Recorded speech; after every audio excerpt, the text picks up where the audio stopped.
Ibrahima Souricilia, so I'm trying to pronounce that correct, the West African country of Senegal, has some words for the IMF. Ambassador for the West African country of Senegal to China, I believe. Let's see if I'm getting this right. They have a problem with the World Bank and the International Monetary Fund. And wouldn't you believe it, they think that they should have more funds from the IMF.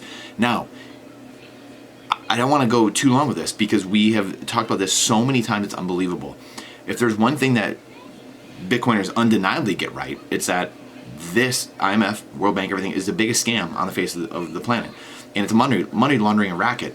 The fact that this guy's out here, or this gal is saying this, looks like a guy, I believe in the picture at least, is them saying, hey, we want to enrich ourselves even more. We want to fund ourselves even more. Objectively, these loans don't work. I don't know what else has to be said. When you look at Central American, South American, African country, I mean, you go down the list of all, go read John Perkins' book, Confessions of an Economic Hitman. Go read Alex Gladstein's book, the one that just came out about the IMF. It's called something Repression, I believe. And then Check Your Financial Privilege, his other book. I mean, go read these books. I have one of them on the shelf over here, the other one at my house. Please, go check these out. Please check these out. This is the biggest scam going, and these guys are like, we want more. Malawi, for instance, has borrowed $500 million from China since 2000, but they don't track repayments. I mean, I can give you like a little tidbit to this article, but it'd be nonsensical because like that, I just looked at something and it's like a nonsensical, like, well, we gave you $500 million, but we don't track repayments. Are you kidding me? What? Tell me you're laundering money without telling me you're laundering money. This is how these things work. This is how, when you see the pictures going on with, we're in Ghana today, and like, they got the IMF people there and whatever, and it's like a picture of like a dozen people in this photo, and they're all yucking it up, like, we just closed on a loan that we're gonna give and help these people out from their inflationary problems. And it's like, you don't understand that more printing of currency and just shoving currency in the country is not going to help with the inflation. The problem you keep having over and over and over again. This is why Argentina, for crying out loud, what, fourth or fifth time they've had to revalue their currency, or went through this over the last like 30 years. I mean, you just go down the line. This is top three most frustrating things I've ever seen in my life. Number one is people being okay killing children in the womb, and then coming out here and saying, well, if you kill children in a school or you do other things, then you're a bad person. Like, are you kidding me right now? Like, if it saves one life, yeah, they're over here aborting 1 million children a year and killing. I mean, what kind of logical fallacies are we going to go through? Like, what kind of mental gymnastics are you going through as an individual? It's just justification, right? Humans, we are very good at justifying and rationalizing everything we do, right? It's the splinter in my eye versus the log in someone else's eye, when it's always really the log in our eye versus the splinter in someone else's eye. And that's the humility, the vanity, the ego that we have to rid ourselves of the ego and vanity and try to gain more humility in our lives. And we all have to do it. I have to do it. I'm the worst of anybody. And I'm just saying this. A lot of these things I do are to challenge myself, quite honestly, selfishly. I want to build community and meet like-minded people and hopefully give perspective to people.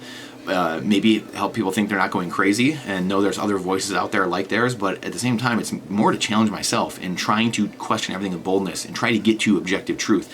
And objective truth is life is life. It doesn't matter how it came into conception, how it came into life. Life is life. And when you don't understand where life begins and ends, then there is no importance to life, period. It's black and white. It's 2 + 2 = 4. This is not some game, some gray area. This is 2 + 2 = 4. Life is life, and either we respect it or we don't, period. And when you get into stuff like this, getting off track here, but it's the same kind of concepts, it's the same kind of things. Like I said, that's probably the number one thing that gets me going the most, when we have complete hypocrisy in that world. But then you also have stuff like this, the money being completely broken. We don't have money, we have currency. We have money being completely broken, and people out there just grifting and rent-seeking and arbitraging things, and it's just the pit of disgust and filth and evil, this kind of thing, when they're just savaging countries. They're pillaging their resources in Africa. This next century is the century of Africa. It's not the century of China. It's the century of Africa. It's the century of the South America and Central America, the place that actually have resources. And not to say China doesn't either, or Russia, but these countries who have been pillaged for literal centuries, and they now have a money that can't be corrupted, can't be censored. And the only people going back to the well here, going back to this old well of the IMF, World Bank, stuff like that, are the leaders, the people, the corrupt leaders of these countries that are like, I just need to enrich myself a little bit more. I need to get some more fiat in my bags. And that's it. They're using their people as the pawns in the system, and they get in bed with IMF, World Bank, International Settlements, all the different central banks. And this is the game that gets played. Again, if you want to understand this more, I just did a blog. Go to the Substack, the blog I have in here, which we just wrote about, I think it was the last article, maybe from last week, that we wrote, talking about the couple books that will help you so immensely on this journey.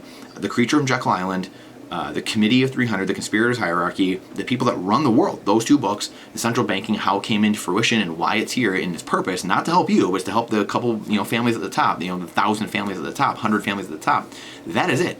And Psychology of Totalitarianism, unbelievable books. Understanding, Jim Rogers says you have to understand psychology, philosophy, history in order to understand investing in money and to be good at it. So that's my plea. Please go check those things out. Don't take my word for it. Trust but verify. Question everything with boldness, even the existence of God Himself.